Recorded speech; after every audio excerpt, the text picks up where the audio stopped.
Punjabi radio USA ਪੇਸ਼ ਕਰਦਾ ਹੈ ਅੱਜ ਦਾ ਦਿਨ ਸਿੱਖ ਇਤਿਹਾਸ ਵਿੱਚ।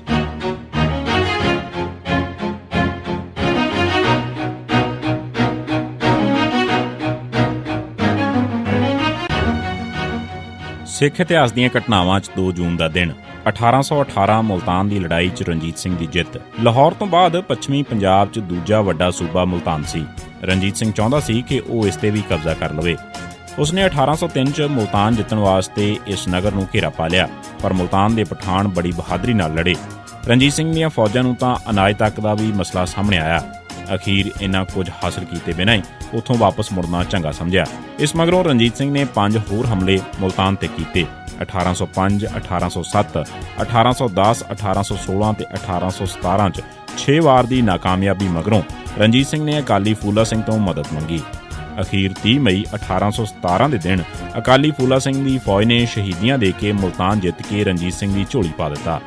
ਹਾਰਨ ਮਗਰੋਂ ਮੁਲਤਾਨ ਸੂਬੇ ਦੇ ਨਵਾਬ ਨੇ ਮਹਾਰਾਜਾ ਰਣਜੀਤ ਸਿੰਘ ਨੂੰ ਮਾਲੀਆ ਦੇਣਾ ਮੰਨ ਲਿਆ ਸੀ, ਪਰ 1 ਸਾਲ ਮਗਰੋਂ ਹੀ ਫਿਰ ਉਹ ਵਿਟਰ ਗਿਆ। ਨਾਲ ਹੀ ਝੰਗ ਦੇ ਬਾਗੀ ਰਈਸ ਅਹਿਮਦ ਖਾਨ ਨੂੰ ਪਨਾਹ ਦਿੱਤੀ ਸੀ ਤੇ ਸਿੱਖਾਂ ਵਿਰੁੱਧ ਸਾਜ਼ਿਸ਼ਾਂ ਵੀ ਕਰਦਾ ਰਹਿੰਦਾ ਸੀ।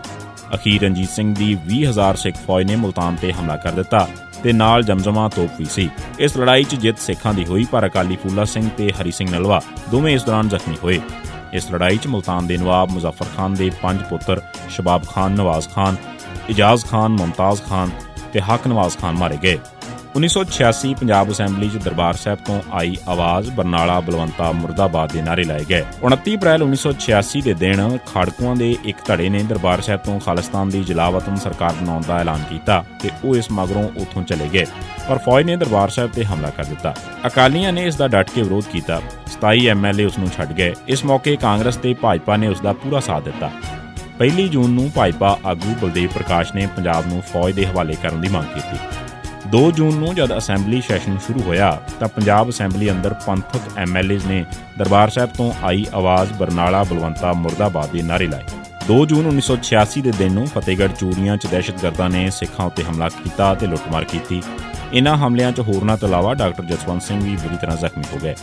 ਕਈ ਹੋਰ ਸਿੱਖਾਂ ਦੀਆਂ ਦੁਕਾਨਾਂ ਵੀ ਲੁੱਟੀਆਂ ਗਈਆਂ ਤੇ ਪੁਲਿਸ ਨੇ ਵੀ ਸਿੱਖਾਂ ਦੀ ਮਦਦ ਨਾ ਕੀਤੀ। 2 ਜੂਨ 1988 ਦੇ ਦਿਨ ਪੁਲਿਸ ਨੇ ਕਰਨੈਲ ਸਿੰਘ ਪੁੱਤਰ ਰਾਮ ਸਿੰਘ ਵਾਸੀ ਵੇਰਾਵਾਲ ਨੂੰ ਸ਼ਹੀਦ ਕੀਤਾ। 2 ਜੂਨ 1999 ਦੇ ਦਿਨ ਪੰਜਾਬ ਪੁਲਿਸ ਨੇ ਚਰਨਜੀਤ ਸਿੰਘ ਚੰਨੀ ਪੁੱਤਰ ਦੇਵਰਾਜ ਸਿੰਘ, ਜਥੇਦਾਰ ਜਗਦੇਵ ਸਿੰਘ ਤਲਵੰਡੀ ਵਾਸੀ ਤਲਵੰਡੀ ਰਾਏ ਲੁਧਿਆਣਾ ਨੂੰ ਸ਼ਹੀਦ ਕੀਤਾ। 2 ਜੂਨ 1992 ਦੇ ਦਿਨ ਪੁਲਿਸ ਨੇ ਸੁਰਜੀਤ ਸਿੰਘ ਪੁੱਤਰ ਮਹਿੰਦਰ ਸਿੰਘ ਵਾਸੀ ਸਾਹਣਾ ਜ਼ਿਲ੍ਹਾ ਤਰਨਤਾਰਨ, ਸਤਨਾਮ ਸਿੰਘ, ਲਖਵੀਰ ਸਿੰਘ, ਕੇਸਰ ਸਿੰਘ, ਅਮਰੀਕ ਸਿੰਘ, ਪਰਮਜੀਤ ਸਿੰਘ ਕਾਸ਼ਨੀਵਾਲ, ਹਰਮੀਤ ਸਿੰਘ ਭਾਓਵਾਲ, ਪ੍ਰਗਟ ਸਿੰਘ, ਜੱਸਾ ਸਿੰਘ, ਮੰਨਾ ਸਿੰਘ, ਧਰਮ ਸਿੰਘ ਤੋਂ ਇਲਾਵਾ 4 ਹੋਰ ਸਿੱਖਾਂ ਨੂੰ ਸ਼ਹੀਦ ਕੀਤਾ। ਇਹ ਸੀ ਸਿੱਖ ਇਤਿਹਾਸ ਦੀਆਂ ਘਟਨਾਵਾਂ 'ਚ 2 ਜੂਨ ਦਾ ਦਿਨ। ਸੁਣਦੇ ਰਹੋ ਪੰਜਾਬੀ ਰੇਡੀਓ USA।